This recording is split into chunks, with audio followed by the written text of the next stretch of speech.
Bismillahirrahmanirrahim. Assalamualaikum warahmatullahi wabarakatuh. Ketemu lagi dengan saya, Ana Cahyana, dalam mata kuliah Akuntansi Keuangan Dasar. Kali ini kita akan belajar terkait dengan buku besar atau ledger. Seperti yang telah disampaikan sebelumnya, bahwa salah satu tahap atau siklus akuntansi itu adalah tahap posting ya, atau penggolongan. Nah, tahap penggolongan ini diharapkan kita bisa mencatat atau memposting jurnal umum ke dalam buku besar. Oke, selanjutnya kita simak baik-baik ya. Adapun pembahasan yang akan disampaikan kali ini adalah membahas tentang apa itu buku besar, fungsi-fungsi buku besar, kemudian juga jenis-jenis buku besar apa saja ya, kemudian juga bentuk-bentuk buku besar, dan yang terakhir kita nanti akan simulasikan ya bagaimana cara memposting dari jurnal umum ke dalam buku besar. Sehingga diharapkan di sini saudara tidak hanya memahami bagaimana itu buku besar gitu ya, tapi juga yang lebih penting adalah saudara bisa memposting jurnal umum ke dalam buku besar. Oke, seperti itu.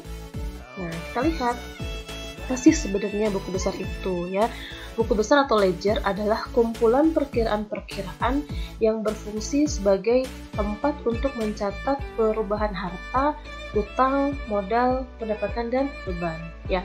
Nah, jadi buku besar dalam akuntansi itu sebenarnya bukan buku yang bentuknya besar ya, tapi di situ buku yang berisi gitu ya kumpulan-kumpulan perkiraan. Di sana tuh ada banyak sekali akun-akun yang dimunculkan gitu ya, di mana masing-masing akun tersebut mencatat perubahan harta, utang, modal, pendapatan maupun beban.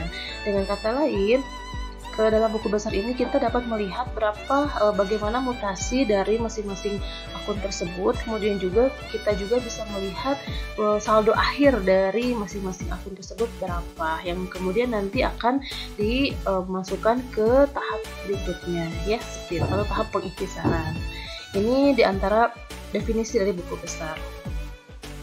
Kemudian apa sebenarnya fungsi buku besar? Kemudian juga jenis-jenis buku besar itu apa saja ya? Nah, fungsi buku besar adalah untuk menggolongkan akun atau perkiraan yang sejenis agar mudah diidentifikasi ya. Seperti yang tadi saya sampaikan bahwa dalam buku besar kita bisa melihat mutasi atau perubahan setiap saldo masing-masing akun gitu ya. Akun kas nih berapa ya perubahannya, mutasinya sampai akhir periode itu berapa, kelihatan saldo akhirnya berapa. Nah, kemudian juga sehingga kita bisa mengidentifikasi masing-masing dari akun itu ya, akun yang ada dalam perusahaan tersebut pada akhir periode itu saldonya berapa ya. Nah, kemudian jenis-jenis buku besar apa saja ya? Yang pertama ada buku besar umum. Nah, mungkin nanti yang akan kita pelajari di sini adalah buku besar umum. Nah, kemudian juga ada buku besar pembantu. Kalau untuk buku besar pembantu ini biasanya sering digunakan untuk pelengkap yang namanya pembantu. Jadi buku besar yang digunakan sebagai pelengkap biasanya digunakan dalam perusahaan dagang ya, untuk mencatat mutasi piutang, saldo piutang maupun utang para debitur atau kreditur gitu ya. Nanti mungkin kita pelajari di pertemuan berikutnya untuk buku besar pembantu. Untuk kali ini ya, kita fokus dulu belajar bagaimana cara memposting di jurnal umum ke dalam buku besar. Oke. Baik, kita lanjutkan ya. Kita sekarang belajar terkait dengan bentuk-bentuk buku besar. Apa saja sebenarnya bentuk buku besar ya? Yang pertama adalah bentuk T.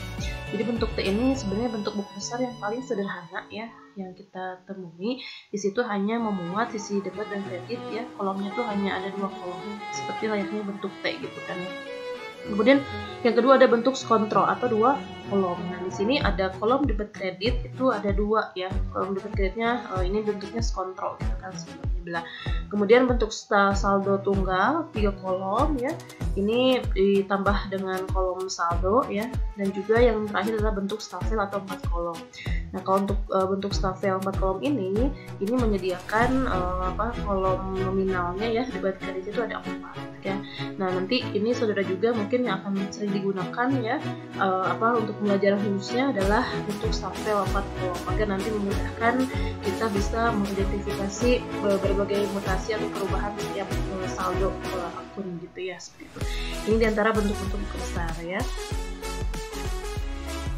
Kemudian langsung saja ya kita simulasikan bagaimana cara memposting jurnal umum ke dalam buku besar. Nah, untuk bisa memposting ke dalam buku besar, tentunya kita harus pertama terlebih dahulu memiliki jurnal umum. Jadi kita sudah terlebih dahulu mencatat transaksi dalam jurnal umum.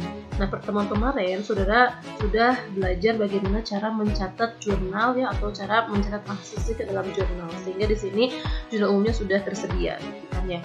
Nah, seperti apa? Pertama kita harus siapkan dulu ya buku besarnya terlebih dahulu. Format buku besarnya siapkan dulu ya, sesuai dengan jumlah dan nama akun yang ada dalam jurnal umum. Nah, maksudnya di sini seperti apa? Maksudnya adalah ketika misalkan dalam soal ya, itu misalkan jumlah akun yang dibutuhkan oleh perusahaan tersebut, misalkan ada 10 akun gitu ya, akun kas, piutang, perlengkapan, utang dagang dan sebagainya, ada 10 akun, maka nanti buku besar yang harus kita siapkan juga itu harus jumlahnya 10 gitu ya. Benar-benar bisa dipahami. Mungkin saya langsung lihatkan saja ya. Ini di antara buku besar yang sudah dibuat ya. Jadi nanti pertama kali saudara harus menyiapkan dulu kolom atau format buku besar seperti ini jumlahnya 10. Misalkan kalau seandainya si akunnya tuh ada 10, ada kas, kemudian juga ada perlengkapan dan sebagainya. Kalau misalkan selebih ya tadi saudara harus membuat juga sesuai dengan kebutuhan kan ya, sesuai dengan akun yang ada di transaksi tersebut. Nah, pertama jangan lupa saudara di sini harus munculkan dulu ya titelnya seperti biasa. Namun untuk titel dalam buku besar cukup satu saja. Nanti ketika di buku besar kedua ya, akun kedua itu nggak usah ada titel lagi. Jadi detailnya 1 gitu kan. Nah, kemudian setelah itu ya saudara silakan buatnya seperti ini ya formatnya. Ini termasuk format 4 kolom. Jadi yang dimaksud 4 kolom tuh kolom nominal ya. Kolom untuk rupiahnya tuh ada 4, 1, 2, 3, 4. Nah, ini ya.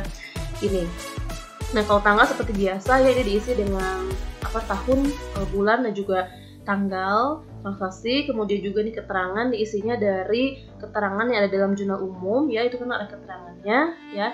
Nah, kemudian kalau untuk ref ya, ref ini adalah diisi dari dari sumber dari mana sumber dari mana ya jurnal ini diambil gitu. Informasi ini diambil. Ini kan JU1 itu dari jurnal umum halaman 1. Makanya dalam pembuatan jurnal umum itu diharuskan kita mencantumkan nomor halamannya. Jadi nanti dia dapat mengidentifikasi ketika kita menyusun buku besar. Nah, kemudian di sini saldo debitnya kita pindahkan ya, nanti kita simulasikan ya. Debit di jurnal umum kita masukkan juga ke buku besar di sebelah debit juga sama ya. Kalau misalnya di jurnal umumnya si posisi kas ini di kredit, maka kita juga masukkan ke buku besarnya itu adalah di kredit gitu kan ya, sesuai dengan tanggalnya. Kemudian nanti juga harus dihitung saldonya berapa. Nah, di sini kita harus tahu bahwa saldo dari masing-masing akun itu posisi normalnya di mana gitu ya. Nah, kalau kas kan seperti kita ketahui bersama bahwa kas itu saldo normalnya di debit. Sehingga di situ dia akan bertambah di debit ya, akan berkurang di kredit. Nah, kalau untuk Excel saya kira lebih mudah ya. Sehingga nanti saudara tidak hitung manual ya, mengulangi kesalahan gitu ya. Saudara tinggal masukkan rumus saja ya.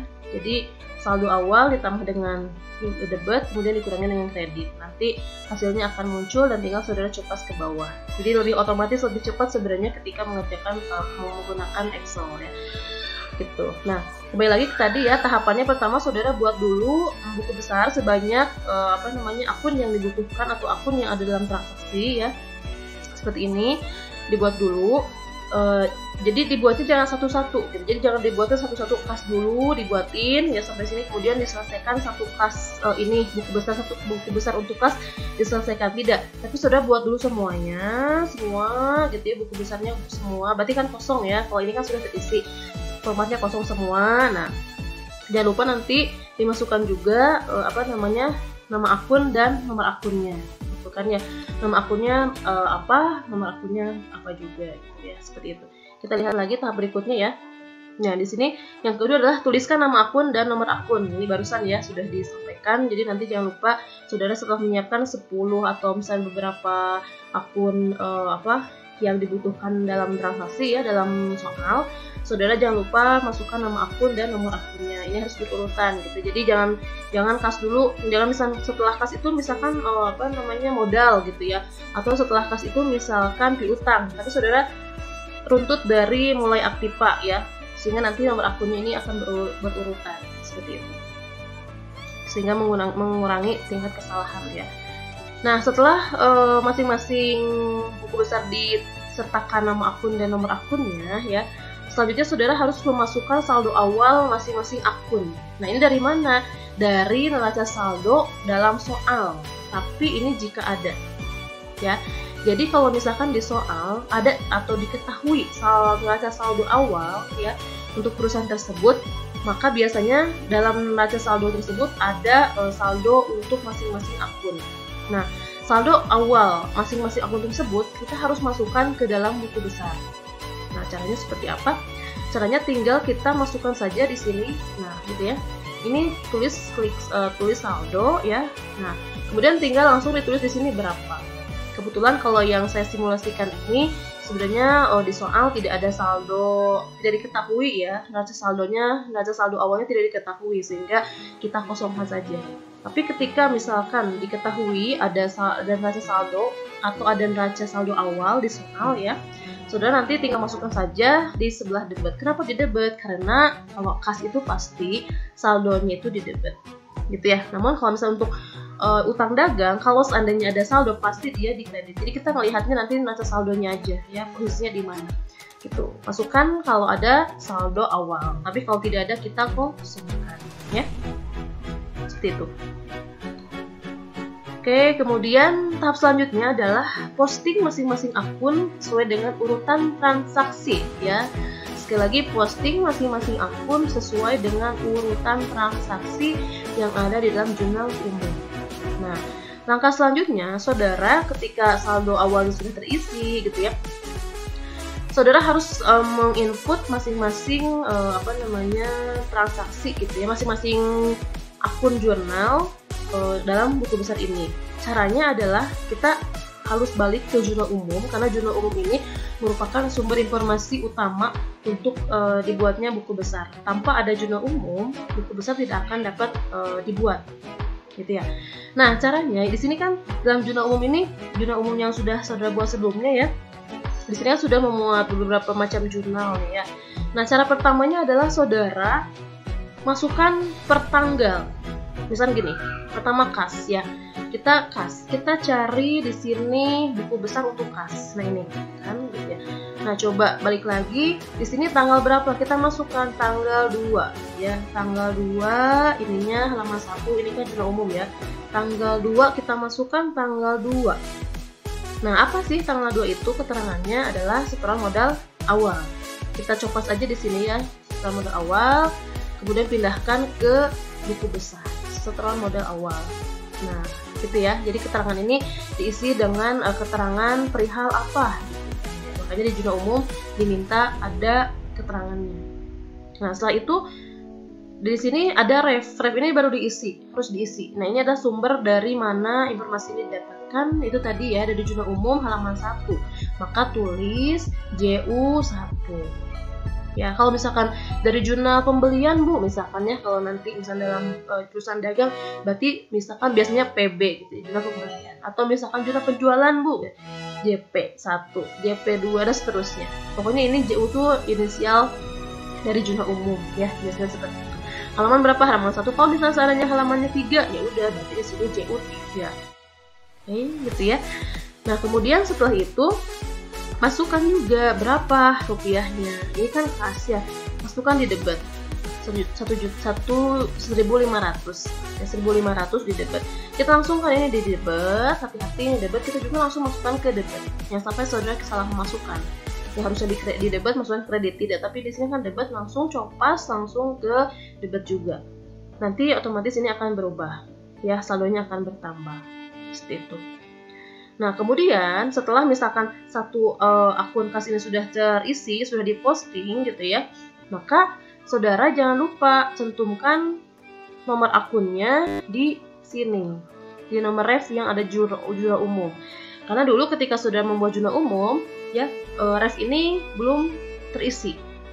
Ya, ref ini dikosongkan. Dan ini artinya apa? Kalau masih kosong, berarti si nomor ref ini ketika misalnya masih kosong, itu berarti transaksi ini ya belum diposting ke dalam buku besar. Seperti itu. Tapi ketika si ref ini sudah terisi, ini diisinya dengan nomor akun ya. Ref ini diisi dengan nomor akun.